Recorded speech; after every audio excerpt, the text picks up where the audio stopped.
పవన్ కళ్యాణ్ విచిత్రమైన వ్యాఖ్యలతో, దుర్మార్గమైనటువంటి ఆలోచనలతో ఈ రాష్ట్రంలో రైతుల నడ్డి విరగ్గొట్టాడు.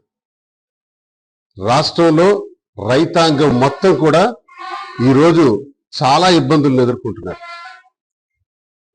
గడిచిన ప్రభుత్వ హయాంలో జగన్మోహన్ రెడ్డి గారు ప్రతి ధాన్యపు గింజను ప్రభుత్వమే కొంటుంది అని చెప్పి, ప్రతి ధాన్యపు గింజ కల్లాల్లోకి అధికారులు వెళ్ళి, వ్యవసాయ అధికారులు ఆ ధాన్యాన్ని పరిశీలించి ప్రతి ఒక్క ధాన్యపు గింజను కూడా కొనుగోలు చేసి అకౌంట్లలో నేరుగా ఆ మద్దతు ధరను, అలాగే గోనె సంచుల ధరను, రవాణా ధరను, హమాలీల ధరను కూడా యాడ్ చేస్తూ ఆ డబ్బులన్నీ కూడా అకౌంట్లో వేసినటువంటి అద్భుతమైనటువంటి రోజులు.